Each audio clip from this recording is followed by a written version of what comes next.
justru bingung ya, membluder gitu, karena surat yang kita terima statusnya Lisa Mariana ini hanya sebagai saksi dari Cyber Bandung langsung ke kantor saya yang menerima, dan saya bertanya bahwa statusnya sebagai saksi Bang, karena mau agendanya itu mau dikonfrontir.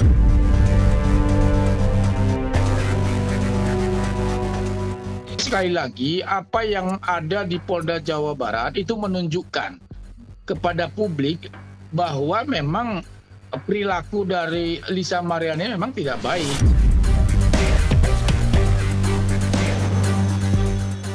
Saya juga nggak membenarkan dari klien saya, dia juga punya historikal yang buruk banyak loh. Setiap orang kan punya historikal yang buruk, nggak ada yang suci. Dari di sini kan udah jelas. Cuman sebernafsu apa? Harus memendamkan dia gitu.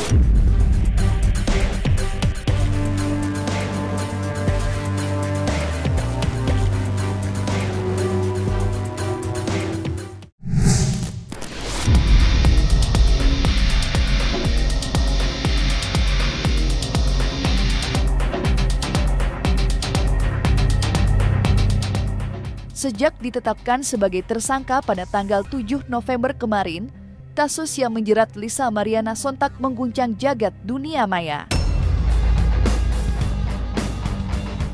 Publik ramai membicarakan penetapan status hukum tersebut, terlebih karena selama ini Lisa dikenal cukup aktif di dunia hiburan dan media sosial.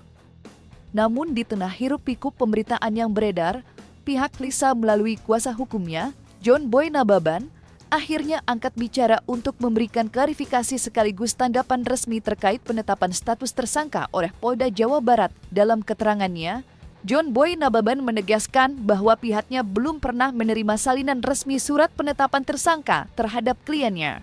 Ia bahkan menyebut bahwa sebelum adanya pengumuman resmi dari Polda Jawa Barat melalui konferensi pers, dirinya baru saja menerima surat undangan konfrontasi terkait kasus yang sama. Penetapan status tersangka yang diumumkan secara tiba-tiba itu pun membuat pihak Lisa Mariana merasa terkejut dan tidak menyangka, mengingat proses hukum sebelumnya masih dalam tahap pemeriksaan sebagai saksi.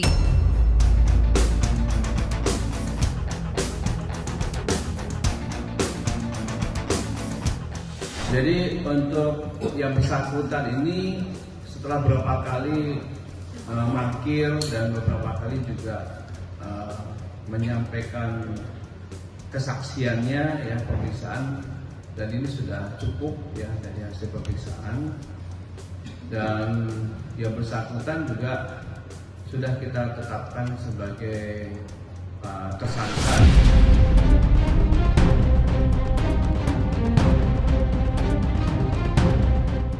Justru bingung ya, membluder gitu, karena surat yang kita terima statusnya Lisa Mariana ini hanya sebagai saksi untuk hadir, tapi karena Lisanya masih recovery untuk operasi, pasca operasi, dan kita kirim surat dari dokter yang operasi dia juga untuk tanggal 18 untuk hadir, makanya tanggal 18 lah kami akan hadir gitu. Status posisinya dan itu surat itu diantarkan langsung oleh penyidik, oleh Subdit 3 unit 1 gitu loh, dari Cyber Bandung langsung ke kantor saya yang menerima, dan saya bertanya bahwa statusnya sebagai saksi Bang, karena mau agendanya itu mau dikonfrontir antara ex manajernya dia terus pemeran prianya bersama Lisa Mariana sendiri gitu. Dan saya bilang posisinya seperti apa, ini mau konfrontir Bang, posisinya masih sebagai saksi. Nggak ada, belum ada, makanya SPDP juga kita belum terima, kan seharusnya kan seperti kayak di Cyber Mabes kan dikasih tahu ini prosesnya udah sampai ke dari mulai penyidikan, udah kita mau gelar, mau ini gitu kan, mesti konfirmasi. Ini belum ada, yang kita terima surat tanggal 7 itu untuk hadir dimintain keterangan buat agendanya dikonfrontir itu sebagai saksi. Nah, itu yang jadi pertanyaan kita, kenapa bisa miss gitu? Karena kan saya mendapat sumber beritanya itu kan langsung dari penyidik yang menanganin dari awal perkaranya Lisa nih. Bahkan saya confirm ke kanitnya di Cyber Bandung juga yang menanganin, terus dibilang sebagai saksi Bang, cuman dia bilang coba saya nanti konfirmasi ke pimpinan dulu gitu, dan sampai sekarang belum ada kabarnya gitu. Posisinya ya yang saya tahu ya masih sebatas sebagai saksi gitu. Makanya saya bingung gitu statement dari Humas ya itu ya, doorstop Humas sendiri. Mungkin kan posisinya di situ emang bukan sedang pembahasan masalah Lisa sendiri gitu. Jadi mungkin spontanitas yang beliau tahu aja gitu kan. Jadi spontanitas dia menjawab gitu, atau kurang konfirmasi kita juga nggak tahu gitu. Ya karena memang ini adalah upaya saling lapor yang dilakukan oleh RK dan juga M, sehingga kita proses yang pertama dulu yang dilakukan di Barreskrim kita akan selesaikan dulu ya, dan nanti proses selanjutnya karena dugaan kuat ya, postingan, share video dan sebagainya ada keterlibatan dan ketersengajaan ya, jadi yang bersangkutan terhadap postingan yang beredar di media maya.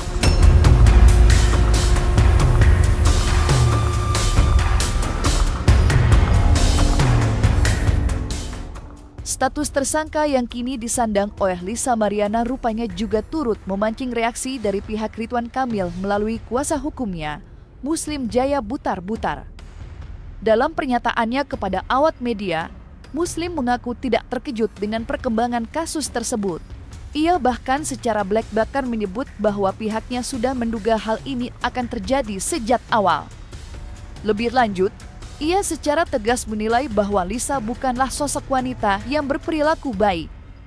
Namun, dirinya menegaskan bahwa kesimpulan tersebut bukan didasarkan semata-mata pada keterlibatan Lisa dalam kasus video syur yang menyeret namanya, melainkan pada sikap dan itikat buruk yang ditunjukkan Lisa selama proses hukum berlangsung. Lantas benarkah dalam waktu dekat ini kemungkinan Lisa akan dijemput paksa?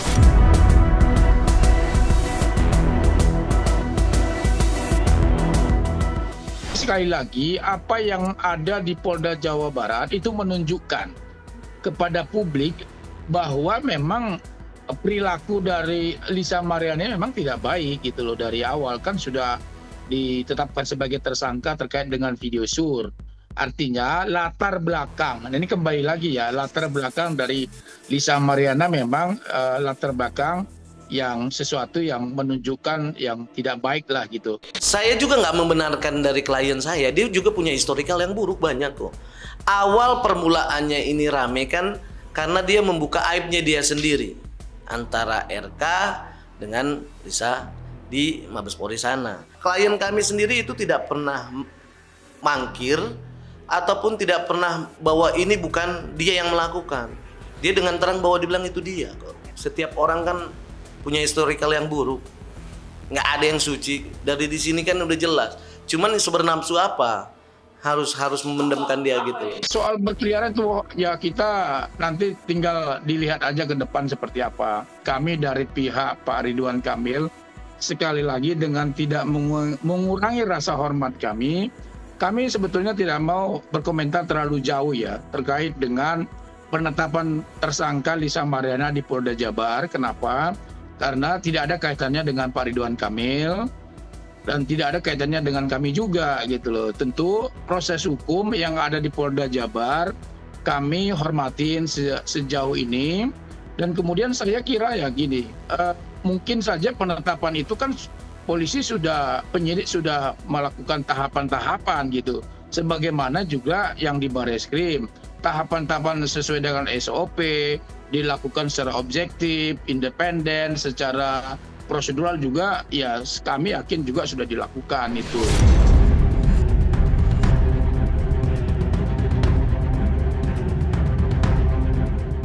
Meski kerap mendapat hujatan dan cap negatif sebagai wanita yang tidak baik, Lisa Mariana tampaknya tetap teguh pada pendiriannya untuk menyelesaikan berbagai kasus hukum yang kini menjeratnya.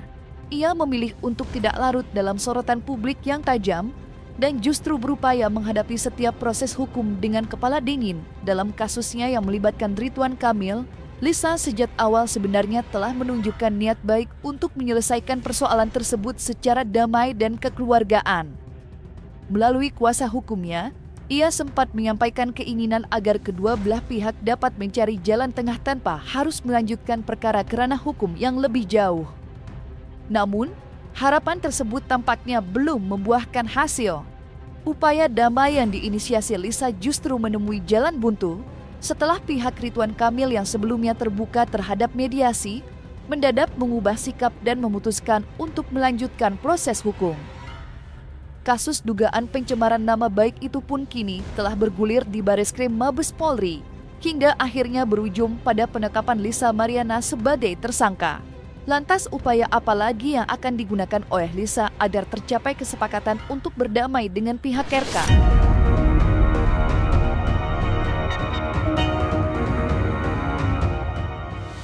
Kalau saya sebagai kuasa hukum, saya akan tetap membela dia karena saya di bawah kuasa. Jadi saya akan tetap mengingatin dia dan ya harus sesuai fakta lah. Semua orang salah itu ya pasti salah, ada historical. Tapi kan harus ada yang bertanggung jawab juga. Karena saya juga nggak membenarkan apa perbuatan Lisa kok. Termasuk juga dari Ridwan Kamil kan.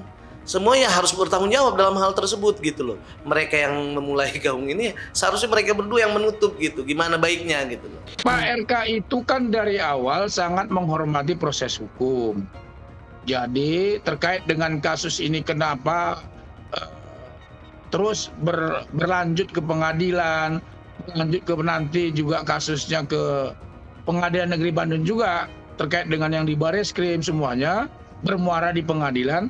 Sekali lagi karena itu adalah bentuk penghormatan Pak Ridwan Kamil terhadap proses hukum dalam rangka penegakan hukum. Itu intinya. Kenapa kasus ini sebetulnya bukan berlarut-larut ya, tapi memang ini proses hukum gitu yang harus dilalui dari kedua belah pihak gitu loh. Sebenarnya aku udah tahu sih tidak akan ada RJ. Itu aku sudah tahu. Aku sudah tahu dari awal karena kita pengen tahu sebenarnya apa permintaan dari RJ tersebut. Tapi ya itu balik lagi ternyata UUD ujung-ujungnya duit, ya kan. Jadi apa yang dibilang memperjuangkan hak anak itu anak siapa, ya kan? Yang dia udah jelek-jelekin institusi itu bagaimana?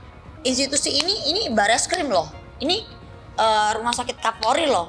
Masa kalian bisa bilang bahwasannya ini dimanipulasi lah, ini digini lah, ini gitu lah. Percaya kalian? Ini case nasional loh, ini case besar loh. Itu satu. Kedua, tidak mungkin para bapak polisi yang terhormat itu memperjuangkan dia punya pangkat jabatan cuman gara-gara case ini gitu. Apalagi Bapak Ridwan Kamil sekarang sudah menjadi seorang sipil, bukan pejabat negara gitu. Jadi jangan digiring kemana-mana nih gitu. Kan Lisa selalu menggiring, alah mentang-mentang gue miskin dia kayak nggak ada, bukannya lo juga minta duit kan gitu. Ujung-ujung kan duit. Dari lo minta di pengadilan negeri juga lo mintanya 16M. Baru-baru 16M kan Lisa sekarang. Dari pihak kuasa hukum RK dengan RK sendiri kan yang dimintakan ketika sudah selesai tes DNA ini mau positif ataupun negatif ya kan, identik dan non identik kan, dia bilang akan menerima hasil apapun dan dia akan mengutamakan untuk kedepannya restoratif justice kedepannya. Tapi ya nggak tahu, berubah-ubah kan, kita mengikutin aja. Ya maunya berdamai ya sangat bagus di sini ya kan, mau enggak juga ya terus kita dampingin gitu. Karena kan seperti saya bilang bahwa dari perkara ini kedua belah pihak itu dapat konsekuensi masing-masing.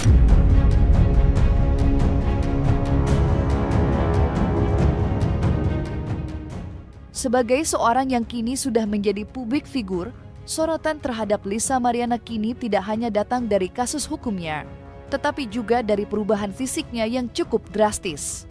Publik ramai memperbincangkan penampilan terbaru Lisa yang terlihat jauh lebih langsing dibandingkan sebelumnya. Sebelumnya, Lisa memang kerap mengekspresikan rasa tidak percaya dirinya terhadap bentuk tubuhnya yang dianggap cukup berisi. Ia bahkan secara terbuka mengungkapkan keinginannya untuk memiliki tubuh ideal. Demi mewujudkan hal itu, Lisa akhirnya memutuskan untuk menjalani operasi potong lambung atau gastrektomi. Hasilnya pun terlihat nyata, tubuhnya kini tampak jauh lebih ramping dan proporsional. Dalam beberapa kesempatan, Lisa mengaku puas dan bahagia dengan perubahan tersebut, bahkan menyebutnya sebagai salah satu pencapaian pribadinya setelah perjuangan panjang menghadapi rasa tidak percaya diri. Namun, di tengah pencapaian itu, Lisa justru harus menghadapi kenyataan pahit. Saat impian fisiknya telah terwujud, ia kini dilanda ancaman serius atas status tersangkanya dalam kasus video syur yang menyeret namanya. Kondisi ini membuat Lisa berada di persimpangan antara kebahagiaan pribadi dan tekanan hukum yang bisa saja membuatnya kehilangan kebebasan.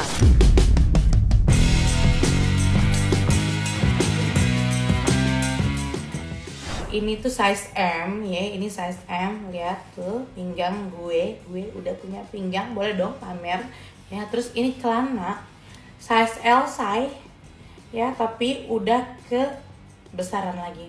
Jadi kita harus ganti size berarti ke M. Cepet banget turun berat badan. Percaya nggak kalian? Per 2 hari sekali aku timbang berat badanku. Itu turunnya itu bisa 2-3 kilo. Dengan aktivitas dia ini bukan berarti dia enjoy aja. Jadi tetap harus jalanin. Makanya kan saya bilang kalau kamu mau menata hidup yang lebih baik ke depan, tujuan kamu fokus buat keluarga, buat anak, karir kamu, pasti banyak permasalahannya karena dia memulai juga dari masalah ya kan. Banyak lika-likunya, tapi kalau lolos nanti dia bisa jalanin dengan baik, ya niat dia dengan baik ya mungkin akan lebih baik ke depannya gitu loh. Jadi ya mungkin apapun aktivitas tersebut adalah tanggung jawab dia. Dia kan endorse punya tanggung jawab. Jadi tetap harus dijalanin gitu. Karena dia bilang, "Bang, saya mau memperbaiki hidup saya ke depan. Apapun yang telah saya lakukan ini ya masih bisa ya, namanya manusia, Tuhan aja pengampun ya kan, apalagi manusia ya pasti harus dibaikin gitu loh."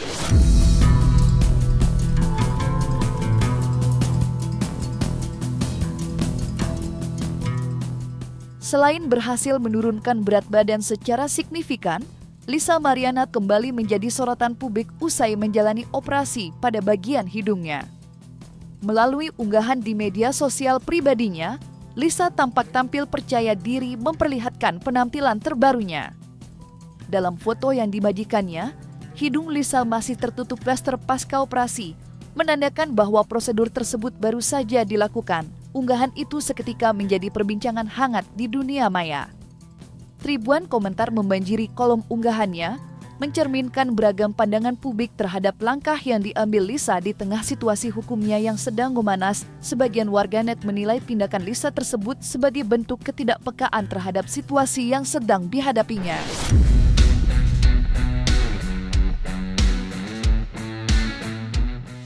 Gue udah liat hasilnya sebelum digips, emang cakep banget, sesuai yang gue mau. Cocok.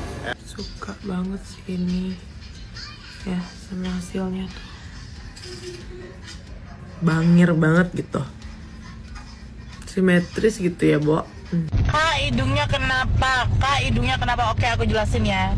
Jadi gini loh, aku itu dulu surgery bener-bener yang full implant, dan itu ketinggian, ya kan?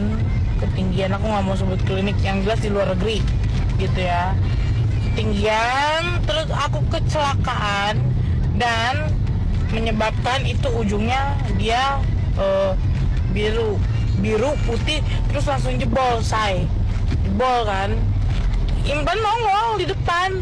Gila nggak sih itu, sumpah. Ini tuh sudah maksimal sekali itu. Jadi ini kan ada garis ya, ini tuh tadinya tuh garisnya tuh nggak kayak gini nih, bener-bener kayak codet gitu, tau nggak? Kadang itu yang bekas jebolannya tapi kayak ditarik gitu, nggak ngerti deh, pokoknya dokter kayak gitu ngejelasinnya. Nah ini tuh harusnya aku jahit lagi, tapi aku nggak jahit lagi, jadi ya begini tuh.